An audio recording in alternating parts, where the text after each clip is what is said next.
Ladies and gentlemen, boys and girls, welcome to a Sloppy Mechanics unboxing episode. That's what we're just going to call it from now on. I got some things today and the other day, and I wanted to show you guys them because I'm going to install them in the next video. So, I guess what we'll show you is maybe a little bit of a surprise. And if you watch Snake Eater Performance, my buddy Brad, you might have seen him talk about how recently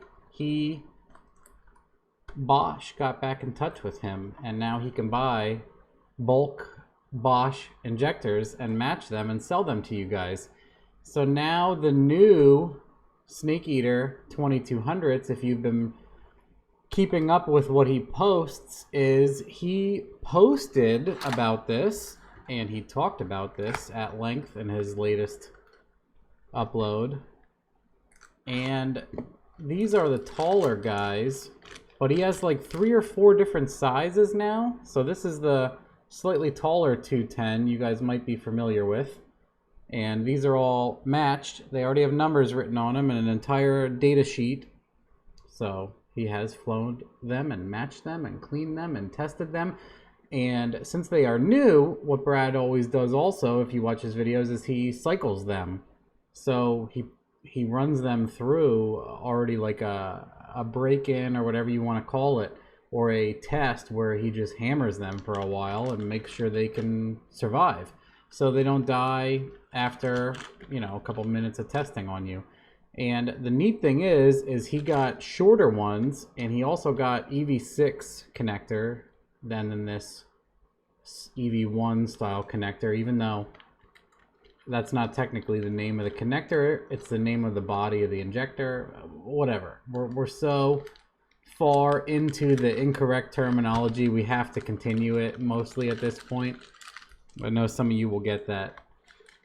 So I'm going to be putting these, more than likely, I have SCP-1000s in my truck. I would like to stretch them a little farther. It's obvious and evident at this point that SCP-1000s are like, if you have an appropriate fuel system, SCP-1000s will make 1,000 rear wheel on ethanol. That's what it's looking like. If you have enough fuel pump, it looks like the pump, or it looks like the injectors are basically like a 1-to-1 basis on most builds.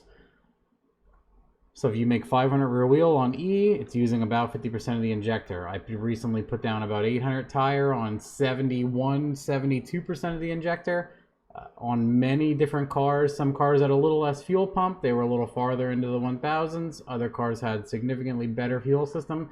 They were lower on that scale, but that's what you can anticipate. That's what you should be looking for. And if you're not there, you're obviously, if you're lower than that, you're doing good. You're doing better. If you are higher than that, duty cycle wise, you know that your fuel system might be lacking.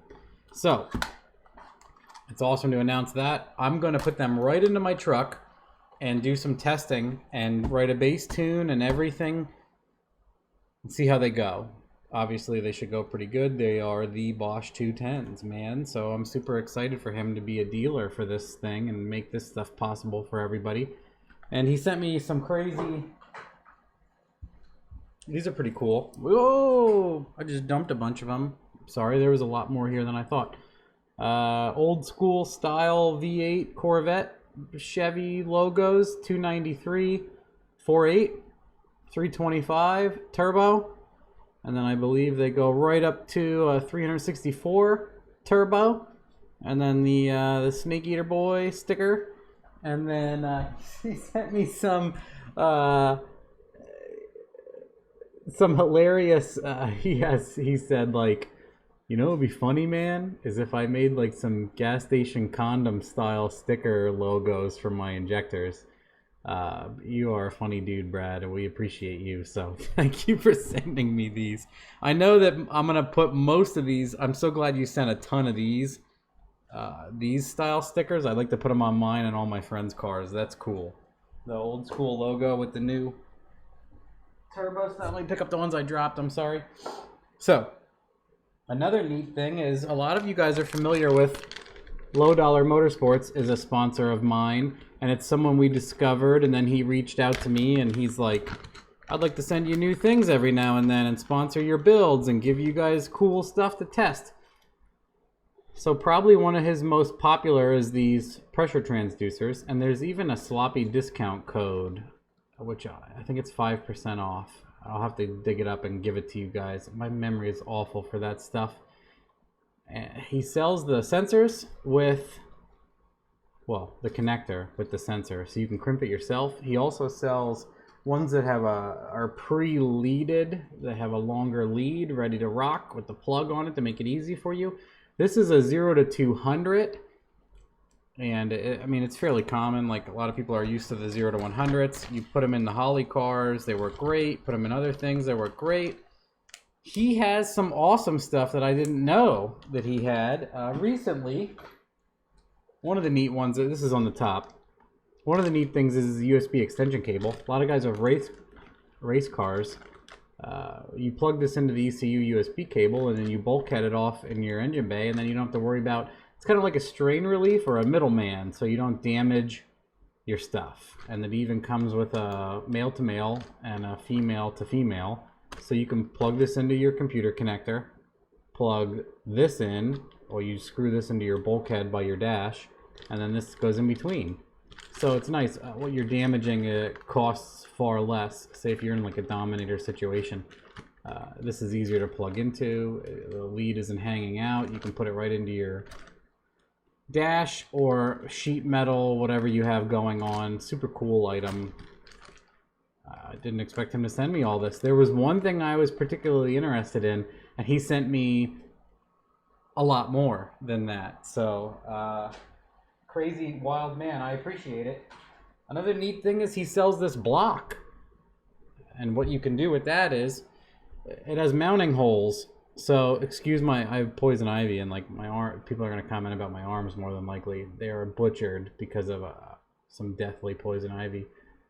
My legs look even worse. Anywho, you can mount this block with the 2 ports, and then what that allows you to do is remotely. You can put 3 sensors into the top, and then it has 3 sensor ports in the bottom. So you can remotely do back pressure, vacuum, a bunch of things. So what's neat about this is, if this is applicable, you can run all of your 5-volt and grounds right above this, and then do the sensor, split them easily, and do the sensor outputs back, make everything clean, nice and neat, and just put this block somewhere easily serviceable instead of installing maybe dome pressure and all that other stuff, back pressure with like a nice, actually that's what I'm going to do. I want to do back pressure and a bunch of other cool stuff as much as I can.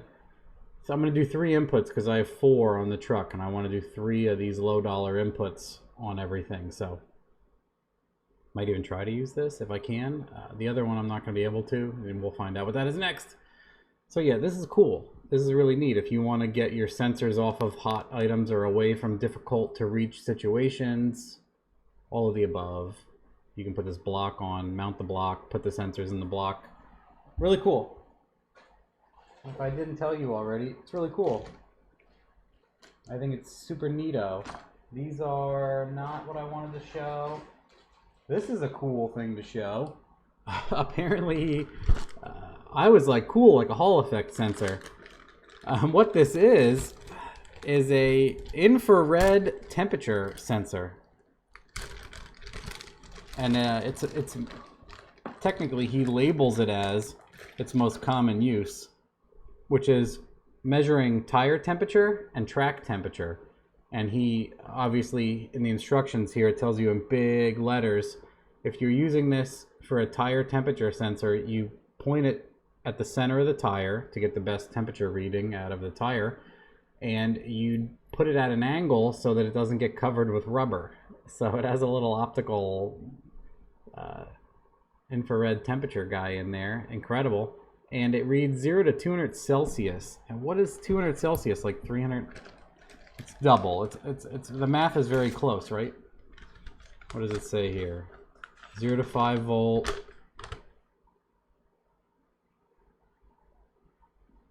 392 Fahrenheit. Yeah. So 0 to 400 degrees. That's pretty cool.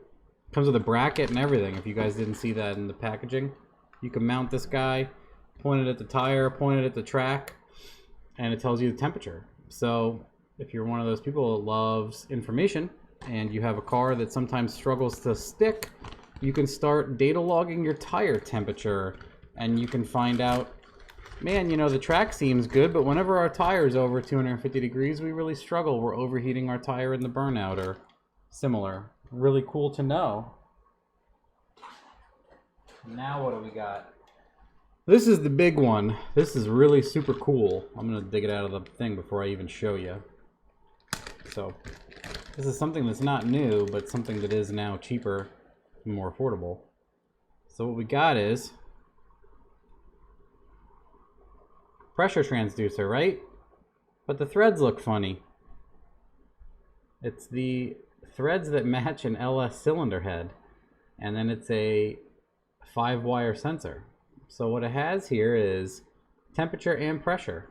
So Motion Raceworks has something very similar to this, and this is a 0 to 100 pressure and temperature transmitter, basically transducer sensor. So I'm going to install this in the truck, put it in the cylinder head, set it up, and then I'm going to do back pressure also, and then the other one is up in the air. Maybe you guys can make some suggestions. So what's really neat about this is it goes, you don't have to do anything funny. You thread this right into the cylinder head, and then you wire it into your ECU, and then you get coolant pressure, which, as a lot of people are pushing stock bottom ends really hard, we have some coolant pressure sensor data. I don't really have as much as I would like to have right now. So I'm going to up my game here and get that information for you guys, and I'm going to use low dollar sensors to do it. And I think this is really awesome that someone has made a cheaper sensor. You can smash it in there and hook it up. And I'm going to hook it up to a Deutschwerks connector, so it's easy to disconnect all of this at once. And we're going to get some pressure data on low and high boost on a mechanical pump, stock bottom end, sloppy tune car. And then I have some data from other cars that'll be neat to get also. And then one or two of these are pretty neat too. So that's the big guy right there. That's cool. That goes right into the stock cylinder head, and you get all the readings you need.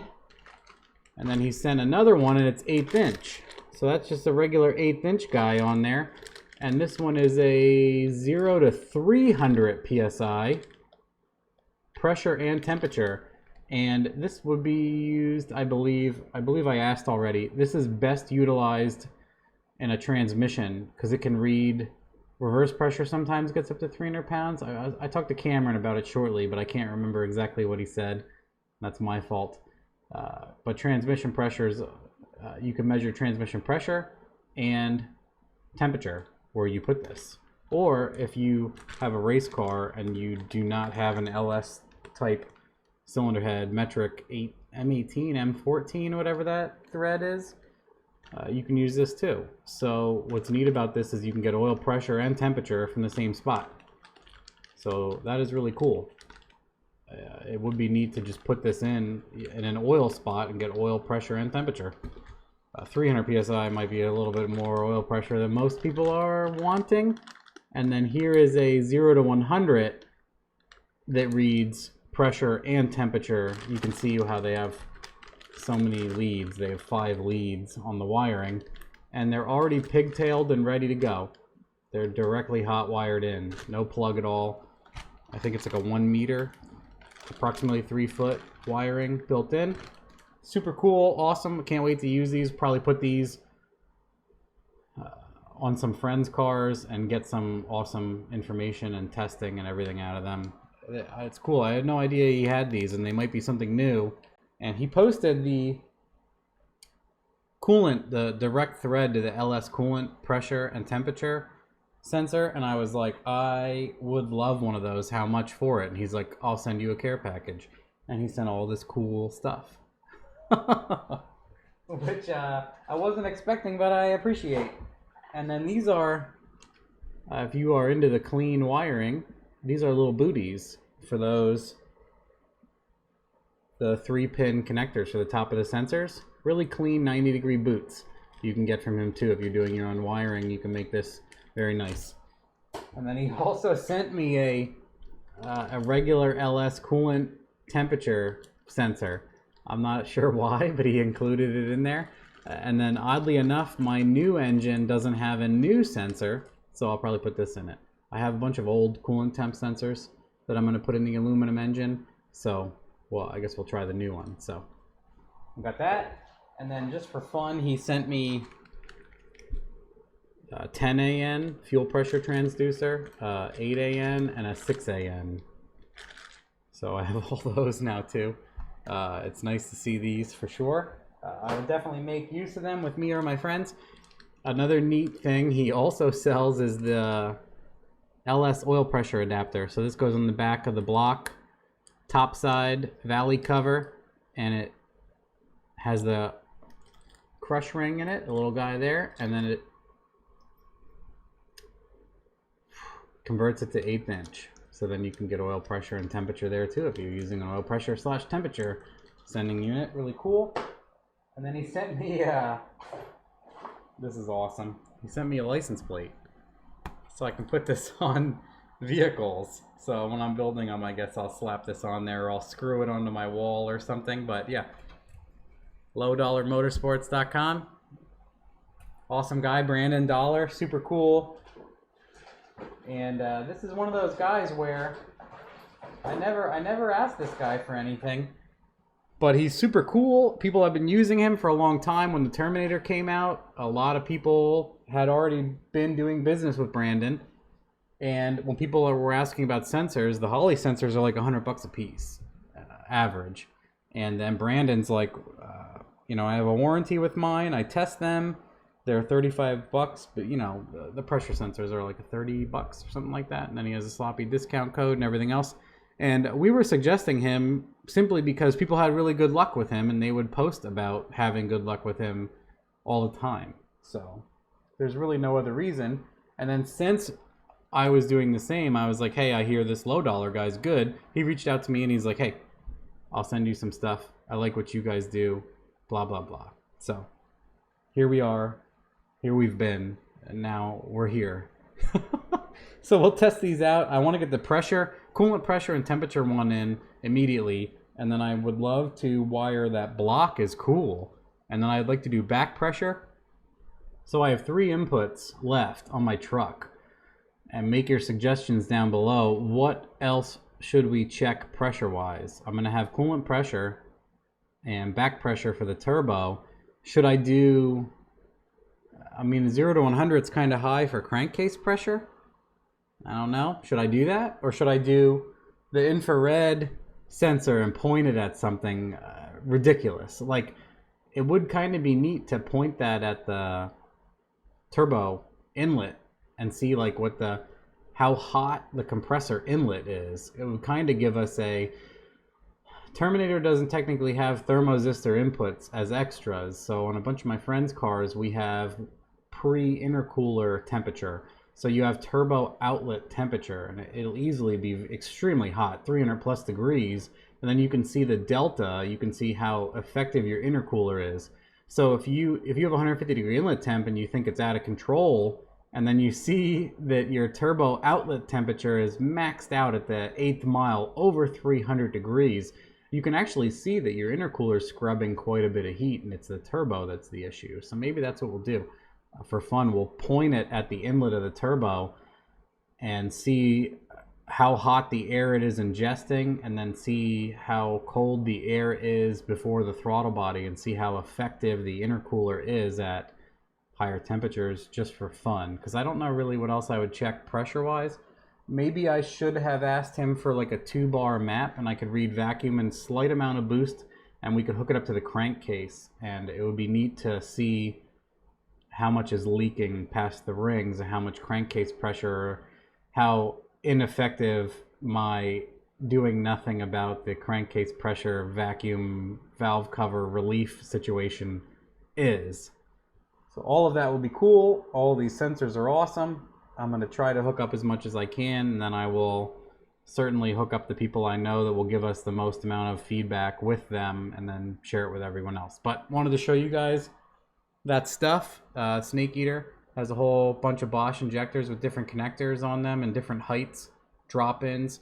He essentially has LS3s with EV6 connectors. Unheard of. That's awesome. That's so cool that that stuff's out now. And then Lowdoller Motorsports has all these awesome sensors for a good price. We're going to have to get you guys a sloppy discount code. I believe it's just sloppy, and it's 5% off.